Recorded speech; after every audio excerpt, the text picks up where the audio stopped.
Marcus called me again last night. Third time this week. And I'm sitting there staring at my phone like, do I answer? Do I block him? Do I just let it ring and pretend I didn't see it? Maya grabs my phone out of my hand and she's like, Sophia, if you answer that call, I'm moving out. Which is hilarious because she's been on my couch for 2 months, rent-free. So where exactly is she going to go? But anyway, I didn't answer. And then, 10 minutes later, he texts me. Saw a listing in Williamsburg, thought of you. A real estate listing. Like we're at that stage. We went on 2 dates, and now he's sending me apartment listings like we're about to get a mortgage together. And that got me thinking about this whole real estate versus stocks thing. Because everyone acts like buying property is the ultimate flex, but nobody actually does the math on what you're giving up when you do it. So we're talking about that today. The real numbers, not the Instagram caption version where someone posts a key and says, homeowner with a bunch of emojis. The actual math that people conveniently leave out. And just so we're clear, I'm not a financial advisor. I'm just someone who has spent way too much time looking at Zillow when I should have been working. So your situation is obviously different than mine. But I'm going to walk you through what I wish someone had told me before I started romanticizing brownstones I can't afford. Here's what people say. Buy real estate. You're building equity. Rent is throwing money away. You've heard this your whole life, probably. Your parents said it. That one uncle who owns 3 properties and won't shut up about it said it. Every finance bro on Twitter says it. And it sounds true because renting does feel like lighting money on fire sometimes. I pay $2,000 a month for my 1-bedroom in Crown Heights, and at the end of the year, I have nothing to show for it except 12 months of not being homeless. Meanwhile, if I bought something, I'd be paying into my asset, building my wealth, becoming a real adult or whatever. Except here's the thing nobody mentions. Real estate is expensive in ways that are not just the mortgage. And stocks are simple in ways that real estate will never be. Let's say you find a place, a condo in Brooklyn, nothing fancy, maybe Bed-Stuy or Bushwick. You're looking at $600,000, which is absolutely insane, but that's where we are now. You put down 20% because you're doing this right. You're not getting an FHA loan with 3% down and paying PMI forever. So that's $120,000. Just gone, out of your savings. And sure, it's not gone, it's in the property, but it's locked. You can't touch it. It's not liquid anymore. Your emergency fund is now a bedroom.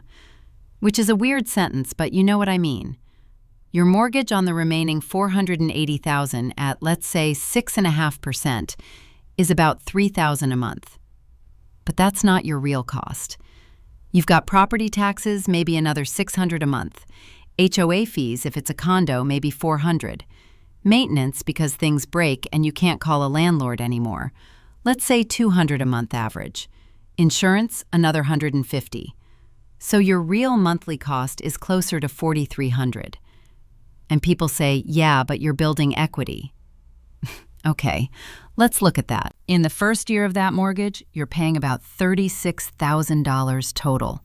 And only like $9,000 of that is actually going to principal. The rest is interest.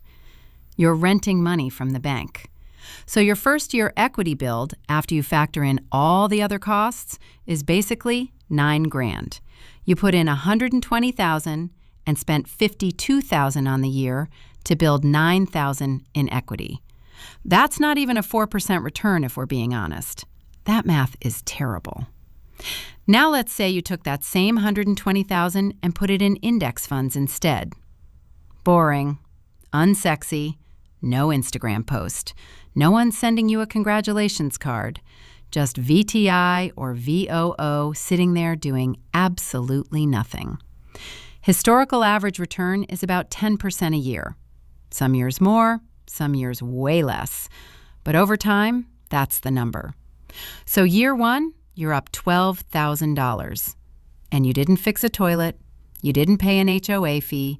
You didn't argue with a contractor about why the sink is leaking again. Your money just sat there and grew. And if you kept renting at $2,000 a month, you spent $24,000 on rent. Yeah, but your total cost for the year is still only $24,000 versus $52,000 if you bought. You're $30,000 ahead, and your $12,000 in stock gains is liquid. You can sell it tomorrow if you need it. Try selling a bedroom. You can't. You have to sell the whole house, which takes months, and you lose 6% to realtors, and it's a nightmare. But Sophia, real estate appreciates. Okay, yes, if you're in the right market. Brooklyn real estate has gone up a lot over the last 10 years. But the S&P has also gone up a lot. Like a lot. And the S&P doesn't require you to replace a roof. And here's the part that really gets me. Liquidity.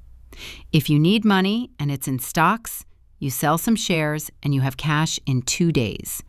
If you need money and it's in your house, you have to either take out a HELOC, which is just more debt, or you have to sell the whole thing, which takes months and costs you 6% in realtor fees, plus closing costs, plus all the emotional damage of moving. Your wealth is trapped. You're asset rich and cash poor, which is just a fancy way of saying you're still broke, you just own a building now. And I'm not saying real estate is bad. I'm saying it's not automatically better. If you buy in the right place at the right time and you stay there for 10 years and the market goes up and you can actually afford all the hidden costs, then yeah, it can be great. But if you're stretching to afford it, if that down payment wipes out your entire savings, if you're going to be house poor where every month is tight and you can't invest in anything else, then you just locked yourself into one bet. All your money is in one asset, in one neighborhood, in one market. That's not diversified. That's just expensive and risky. Stocks are boring. They don't make you feel like an adult. Nobody's going to congratulate you for buying VOO. Your mom's not going to brag about you at Thanksgiving. But they're flexible and they grow. And you're not going to get a call at 2 a.m. because the furnace died. And if you're 28 and you don't know where you're going to be in 5 years, maybe that flexibility is worth more than a deed. Maybe being able to pick up and move for a job or a relationship, or just because you want to, is actually the wealth. Not being locked into a zip code because you have a mortgage. Marcus can keep his Williamsburg listings. I'm going to keep my index funds and my ability to leave when I want to. That's my version of wealth, and I'm not apologizing for it.